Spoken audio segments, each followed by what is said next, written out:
Hi there, it's January the 2nd, and we continue our progress through the Gospel of Matthew. And we are looking today at Matthew chapter 2, and we're going from verses 13 through to chapter 3 and verse 6. So we left the story yesterday at the beginning of Matthew with the wise men coming from the east. And they have now been warned in a dream not to go back to Jerusalem, not to go back and report to Herod. And when Herod finds out about this, he is incensed, he is mad, and he does a terrible thing to Bethlehem. He sends soldiers to destroy all of the male children under 2 years old.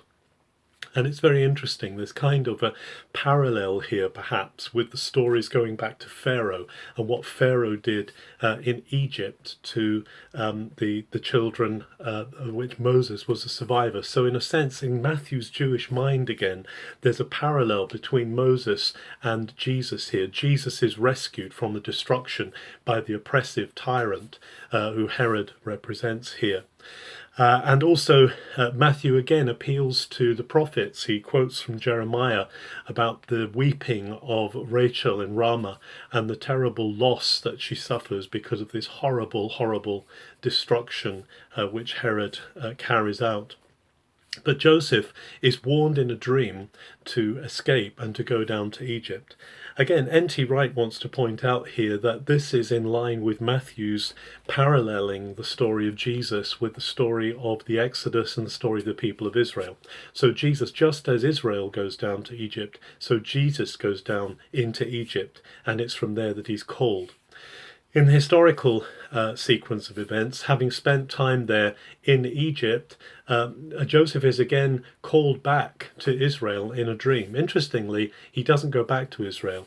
This is because we read at the end of chapter 2 that Herod Archelaus, who is the son of Herod the Great, who came to power just about 4 AD, 3 AD, 4 BC or 3 BC, he came to power on the death of his father Herod the Great. And then there was a bit of a struggle, a power struggle, but eventually Rome approved Herod Archelaus to be the ruler over Judea, and he is replaced, but he continues his father's cruelty and he continues his oppression of the people.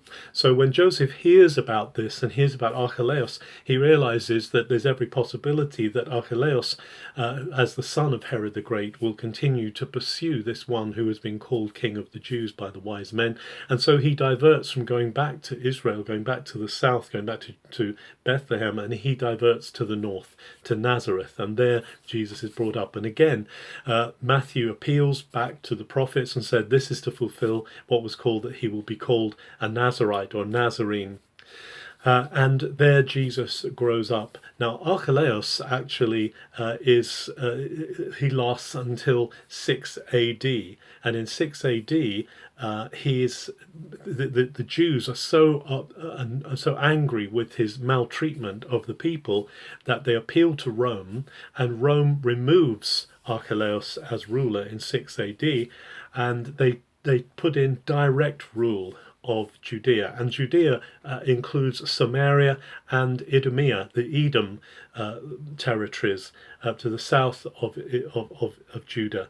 And so there's a bringing together of people who are perhaps really at each other's throats often in bringing together Samaria, Judea and Edom. We then move into chapter 3, and here we're introduced to, this is much later, we're introduced to the time of John the Baptist. Ioannis Baptistis, he is in Greek. And Baptistis, the Greek word that he's called here, has to do with immersion. The word bapto in Greek means to immerse. It comes from the dyer's craft, the dyer who dyes cloth. And so what John is doing is he is baptizing people, he is immersing people into the water as a sign of the forgiveness of their sins.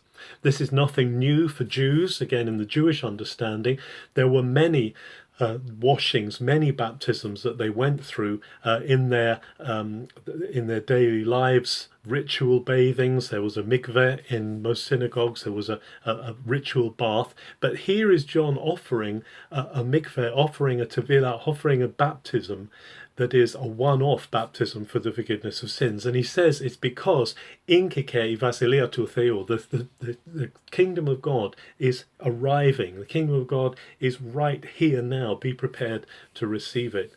He's a strange character, John the Baptist. He eats wild honey and locusts. Locusts are kosher. You can eat locusts. But he is the one who is saying, again, looking back to the scriptures, prepare the way of the Lord, make straight in the desert a highway for our God. He is this Elijah who is promised in that sense at the end of the Hebrew scriptures in Malachi, and John the Baptist is the one who is coming to pave the way for Mashiach, for the Messiah, for Jesus, who is about to appear.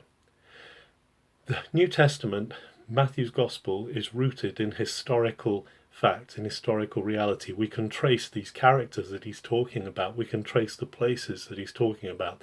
These are not fantasy stories. This is reality. We have here a God who intervenes in history. He not only intervenes in history, but he says, my kingdom, my rule, my government is here. It is arriving. And with the coming of Jesus, that becomes even more the fact that, as N.T. Wright says, this is the proclamation that God has become king. Have a very good January the 2nd.